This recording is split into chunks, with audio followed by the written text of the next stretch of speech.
जिसको परेशानी हो, वो जिस पार्टी का एजेंडा नहाने धोने का है, जिस पार्टी का एजेंडा जो है धार्मिक एंगल का, उनको परेशानी होती है तो मुझे इससे कोई फर्क नहीं पड़ता। जब ये अपने धार्मिक एजेंडे को स्थापित करने के लिए हमारे लोगों को गुमराह करने का काम करे, मैं अपने लोगों को जागरूक करने का काम करूं। मैं किसी को रोक थोड़ा ही रहा हूं।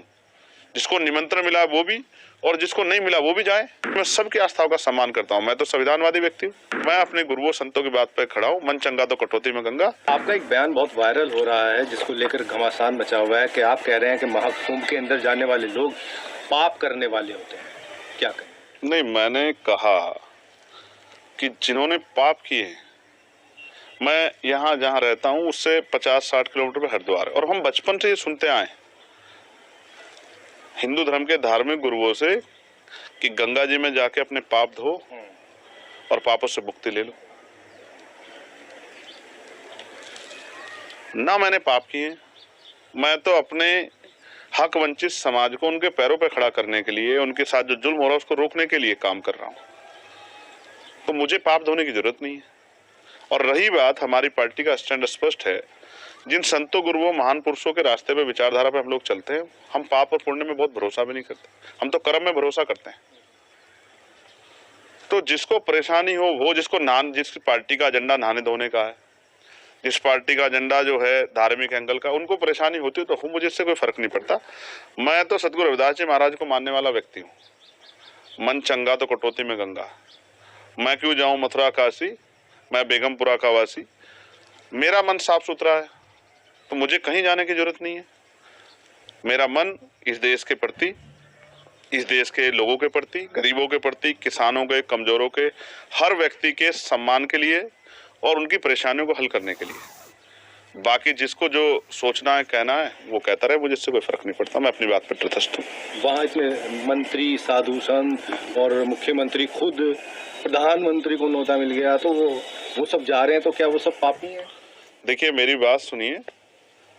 जब वो वहां जा रहे हैं और आपने याद दिला दिया, तो मैं मुख्यमंत्री जी से कहूंगा, प्रधानमंत्री जी से, जब वो जाएं तो इलाहाबाद में जो लाशें कोरोना काल में हमने देखी थी, उन लोगों के लिए भी जिनका अंतिम संस्कार भी नहीं करा, उनके लिए भी प्रार्थना कराएं। क्योंकि वो आपकी सरकार की निकम्मेपन की वजह से हुआ था। आप मेडिकल फैसिलिटी नहीं दे पाए थे। जिन लोगों को चिता नसीब नहीं हुई, क्योंकि हिंदू धर्म में तो कहा जाता है कि उनको अग्नि जो है उनके पार्थिव शरीर को जिनको नहीं मिल पाई, उनके लिए भी प्रार्थना कर लेना, अगर आपकी आंखें खुल जाएं। तो मैं तो स्पष्ट तौर पर कहना चाहता हूं सरकार को और मुख्यमंत्री जी को कि जितना पैसा उन्होंने इस कुंभ में लगाया, अगर उतना पैसा वो इस प्रदेश की चिकित्सा, शिक्षा और रोजगार देने में नौजवानों को लगाते, तो बहुत सारे लोगों के परिवारों का आंसू सूख जाते, बहुत सारे लोगों को न्याय मिल जाता, बहुत सारे लोगों को आगे बढ़ने का अवसर मिल जाता। उसमें तो सरकार फेल दिख रही है। नहीं तो सीधा सीधा मंत्री, कई सारे लोग कह रहे हैं कि महाकुंभ पर जो इस तरह की बात कर रहे हैं चंद्रशेखर, वो कौवा है, बाग में बैठे हुए कौवा है, जबकि सब लोग कोयल की भाषा बोल रहे हैं। अब ये सरकार इंसानों की रखवाली नहीं कर पा रही, पशु पक्षियों की क्या रखवाली करेगी?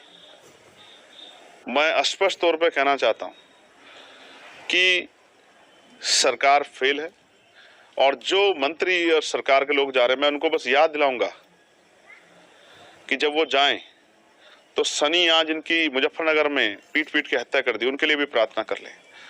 जब वो जाएं तो जिनकी 5 लोगों की, मुस्लिम समाज की, यहाँ मेरठ में हत्या कर दी, उनके लिए प्रार्थना कर लें। वो जो बच्चा जिसने पार्लियामेंट के सामने जाके जितेंद्र ने खुद को आग के हवाले कर दिया न्याय न मिलने पे, बागपत के उस बच्चे के लिए भी प्रार्थना कर लें।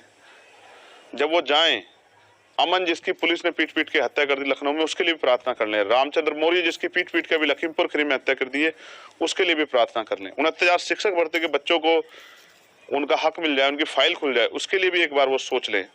जो महिलाओं पर अन्याय अत्याचार हो रहा है, उसके बारे में भी सोच लें। किसानों के जो बुरे हाल है, किसान, हमारे नेता दल्लेवाल जी बैठे हैं जीवन मरण के बीच में अपनी समस्याओं को लेकर किसानों को, उनके लिए भी सोच लें।